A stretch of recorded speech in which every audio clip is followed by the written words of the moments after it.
Hey, I'm Molly. I'm a filmmaker and I'm also a student at Yale, and today I'm going to read my admissions file to you.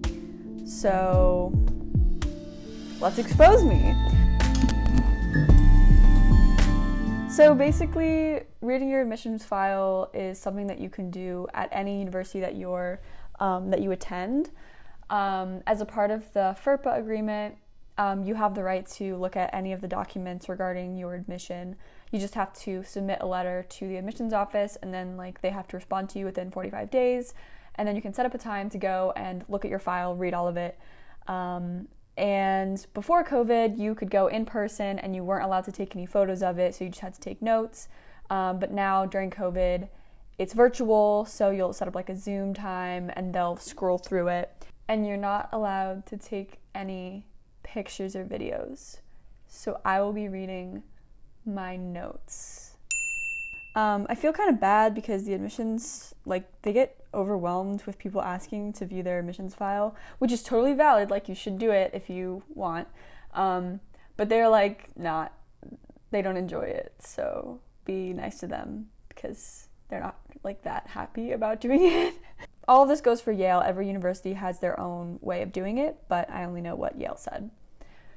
So, for Yale, I submitted a supplemental arts package, essentially. And for a few of the Ivies, you can do this, but Yale's one of the few. So that's part of why I decided to apply there. You can submit music, visual arts, but film is one of them. So I submitted cinematic arts, I think is what they called it. It was 3 or 4 short films, and I sent them in. And this gets judged by somebody who works in that department. So they were only submit your best work. So I was a little nervous about this. But the first thing in my admissions file was about my supplemental arts application. And the comment was, it's on a rating from 1 to 5, 1 being the highest, 5 is the lowest, and the rating was a 1, and it said, the comments were, top rating I can give, this student will certainly win awards for film if she further pursues it. All of these submissions involve socially relevant issues, and they're handled masterfully, using every element of filmmaking to get her message across. And then he breaks down each individual film that I submitted. 100 Beautiful Things, nice camera work, attention to detail with costumes, solid sound quality for an outdoor shoot, good use of editing for flashbacks, very impressive for a 2-minute film. I Don't Know, really well done, color is great, handles the matter in a very mature way, set designs are great, this is just incredible. Rules for Girls, this stuff is great, juxtaposition of shots against each other, against the voiceover, color's perfect, and then Dear America, he said pitch perfect. So that was crazy. I did not think it was going to be rated that highly. So all of those are, I think, available to watch on either my Vimeo or YouTube if you want to see exactly what the films were. I will say though, I look back at some of my old work and I'm I don't like this. I think it's cringy or whatever. I think these 4 pieces that I submitted, I do like them, but it's more I like them for the filmmaker that I was at that time. But I'll say Yale is not a film school, and so they're seeing a different kind of work than USC or Chapman. It's not to say that Yale film is bad. It's just different. A lot of times it's documentary work or more social issue, nonprofit, deep dive research films, and not so much narrative work. And I could do an entire video about film at Yale if anyone is interested in that. So if you want to know more about film at Yale and my experience in film at Yale, leave a comment. I can do that video. I do want to say though that if you get a rating of a 3, it does say that the rating of the 3 is you would excel at film at Yale. So in no way do you have to make a 1 on this to get in. I think that if you have a film portfolio that you've submitted to a couple festivals and it's done kind of well, I think you can be really confident that you would submit it and they would really like it. So if you have an art supplement, I think that it totally can change your application. So submit your art supplement if you're considering it. And if there's any filmmakers out there interested in applying to Yale and you are considering an art supplement and you don't know which pieces to submit, message me on Instagram or something, or email me, and I will try to take a look and help you out if I can. in general, they're not necessarily looking for like crazy technical skill. They're more concerned with like story and techniques and like how you tell the story and what the story is, rather than like having incredible camera work and like perfect editing. They know that that's a difficult thing for people to achieve, sometimes because of lack of resources, lack of funding, lack of being located in LA and having those resources, which I didn't have. So here's where we get into the nitty-gritty of my application. I will share my stats, although I don't think that my test scores were really like a major factor in me getting in. But I think that they like look way less at test scores, and to be fair, I think they're actually getting rid of that in the future. So test scores, we hate them. They don't matter. They matter a little bit, but I wish they didn't matter. And hopefully in the future they won't matter, because College Board is a monopoly. They should be shut down. Okay, that's another story, but whatever.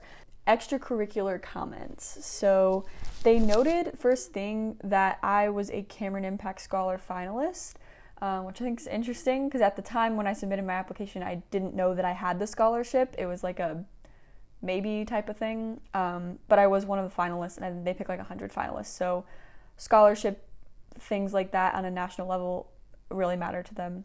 It also says filmmaker, 4 National Student Emmy noms, so that was notable to them. National awards for screenwriting, school leadership program.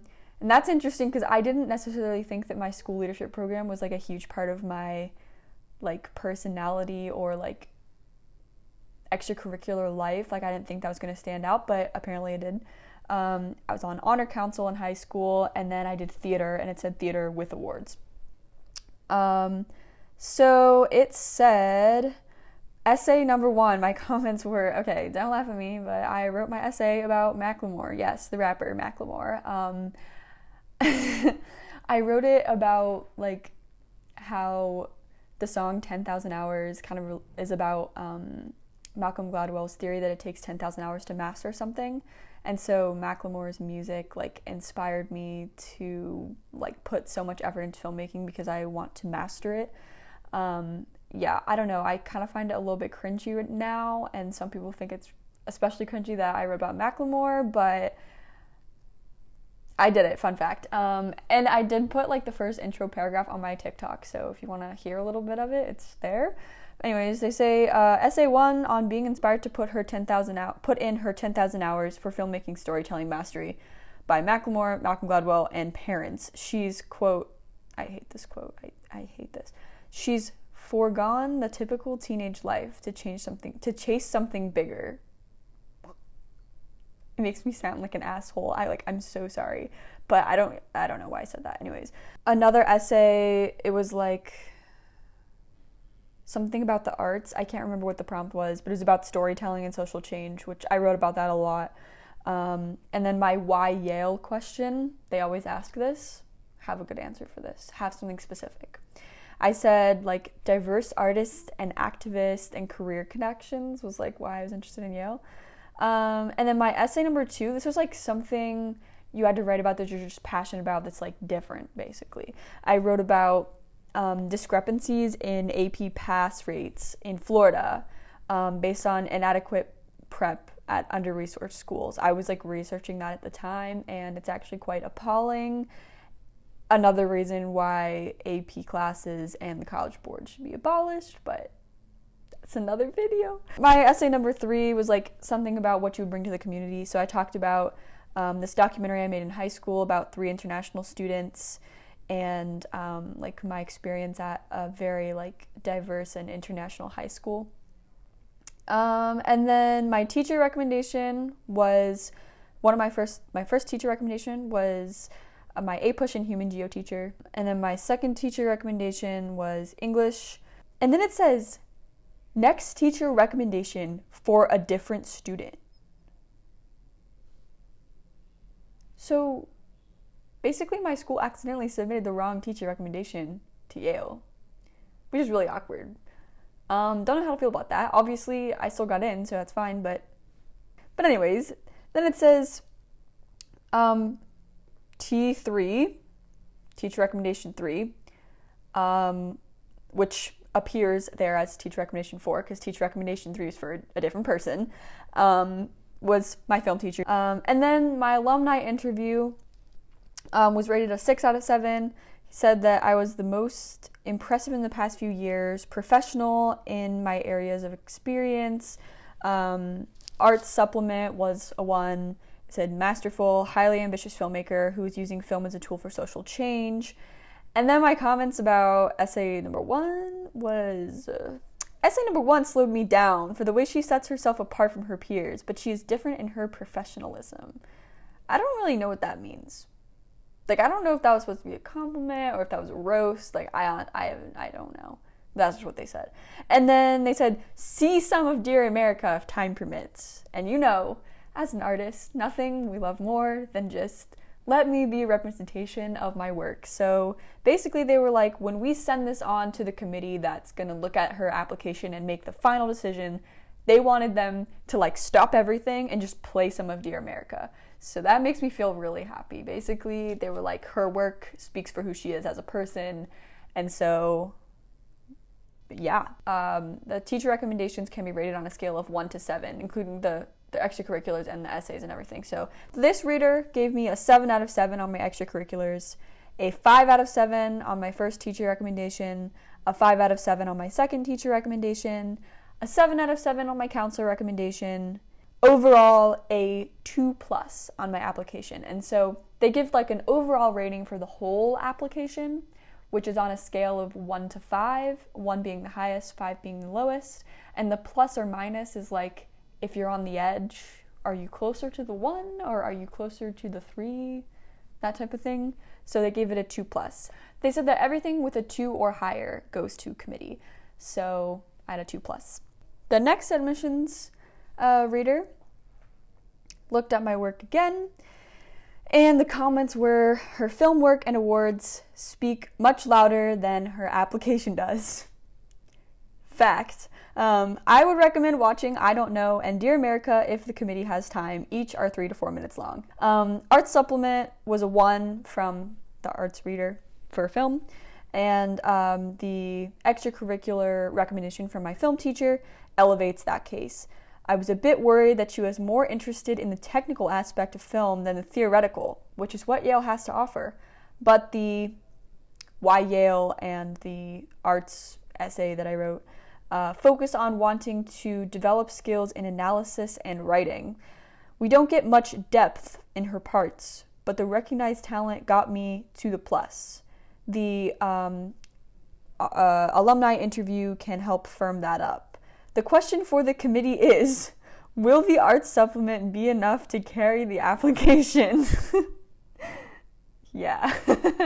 And, you know, when I was applying, I'll be honest, I wasn't interested in the theoretical aspect of film. I just kind of said that I was because I knew that's what Yale had to offer. But I did my research. I wasn't like, oh, I want to learn how to be a cinematographer, because if you want to be a cinematographer, like, don't go to Yale. It's not the place where they're going to teach you that kind of stuff. So I said, like, yeah, I'm interested in, like, learning theory and, like, being a good writer, which was kind of true at the time, but I wasn't really sure. All the other places I was applying was, like, a film school. Now I will say that is very true. I actually really enjoy learning like writing, and I'm probably going to be an American Studies major, not a film major. Just kind of took a different path, but that's all very true now. It just was like only a little bit true at the time, so just like say kind of what they want to hear. The ratings were a 7 out of 7 on extracurriculars, a 5 out of 7 for my first teacher recommendation, a 5 out of 7 on the second teacher recommendation, a 7 out of 7 for my counselor recommendation, and my overall rating from application was a 2+, again, bringing me to the main committee to review. They also said that I would not receive a likely letter, and what a likely letter is like in the spring, around like March, they'll send some students a letter that's like, hey, we were really impressed by you. You will probably get in. And so I did not receive one of those, probably because I applied early and then was admitted early. So there would be no reason for me to get a likely letter. And then the last thing that I'll share with you is what my alumni interview went like. I will say that not everybody gets an interview and that doesn't necessarily mean that you didn't get in. It's more about like, is there an alumni in your general area that would be able to interview you? And I know a lot of them were happening over Zoom in the past year or so. Mine was in person. It was before the pandemic. But I don't think that like the alumni interview is make or break. I think it's only something that can like help your case if it went really well, or potentially like diminish your case if it goes like really terribly. But just like be a nice person, you know, like be friendly, talk about what you're passionate about, like make sure you come with a couple questions in mind that are, you know, like pretty, like you did your research. Like don't ask a question that can be answered by looking at the website. Ask a question that's like specifically about this person's experience or advice that would be specific to you. Do a little research about the person that's interviewing you. I mean, just like standard interview practice. But I had such a good time during my interview. Like the guy who interviewed me was so nice. He was really like just kind and made me feel very comfortable. And we talked for like, I think it was almost like 2 hours. Like we just had a really good time. We were at the Barnes & Noble reading section, just like vibing, talking about random subjects. And he told me, and I remember this and like I still think about this sometimes. He said, Yale is the place where you will meet the most unique people you've ever met in your life. He was telling me about like he had a roommate who was like one of the most highly intelligent researchers on this specific species of butterfly, but he also could do a keg stand like he's never seen anyone do before. And I was like, wow, that's beautiful. Thank you for sharing.